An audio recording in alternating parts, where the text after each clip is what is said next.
Hello and welcome to this video about the economic ideas of John Maynard Keynes and Friedrich August von Hayek. In particular, we will emphasize the differences in their views on how the economic theory works. The comparison between the economic theories of Keynes and Hayek reveals fundamental differences in their approaches to economic policy, government intervention, and the role of markets. These are the key points of comparison. What were their views on the role of the government, or to what extent is government intervention desired or accepted? Keynesian economics supports active government intervention in the economy, particularly during times of economic downturns or distress. Keynes believed that government should use fiscal and monetary policies to stabilize the economy, manage aggregate demand, and promote full employment. Hayek was an opponent of a strong role of the government. He argued against extensive government intervention. He emphasized the importance of free markets and limited government interference, advocating for minimal government intervention to allow market forces to operate efficiently. This brings us to the second key point, the role of the market. As mentioned momentarily, Hayek emphasized the significance of markets, especially with respect to the role of decentralized information systems. He believed that markets were the most efficient mechanism for coordinating economic activities. According to Hayek, market prices transmit information and enable individuals to make rational decisions based on local knowledge, leading to efficient resource allocation.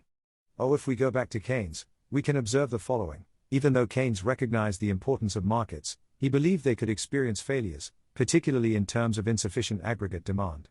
He argued that markets could lead to economic instability, and therefore, government intervention was necessary to stabilize the economy and ensure adequate levels of aggregate demand.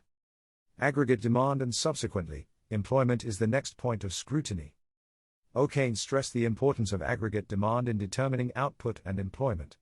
Keynes argued that insufficient aggregate demand could lead to recessions and high unemployment rates. To address this, he advocated for government intervention to stimulate demand and promote full employment. While Hayek recognized the role of aggregate demand in the short term, he emphasized the importance of focusing on long-term factors such as savings, investment, and capital accumulation.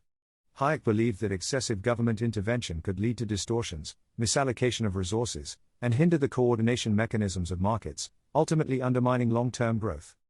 This brings us to the point of economic planning, or to what extent does it make sense if decision of market participants are centralized respectively decentralized? As indicated, Hayek was critical of centralized economic planning, arguing that it was impractical and prone to information problems. He highlighted the importance of decentralized decision-making and the price mechanism in providing the necessary signals for resource allocation. Keynes did not advocate for comprehensive economic planning by the government. Instead, it emphasized the use of discretionary fiscal and monetary policies to stabilize the economy and address short-term fluctuations. When it comes to economic theories, it is of importance to elaborate the views on price stability and inflation.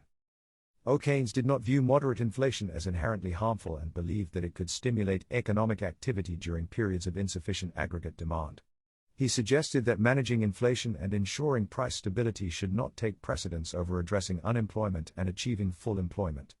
On the other hand, Hayek emphasized the importance of price stability, arguing that inflation distorted price signals through government intervention, that means capped prices or demand induced by the government spending, impair the functioning of markets.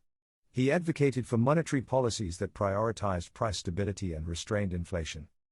It is worth noting that both Keynesian and Hayekian ideas have evolved over time, and contemporary economic thought incorporates elements from both perspectives. Economists often consider a range of theories and approaches to address complex economic challenges, recognizing that different contexts may require different policy responses.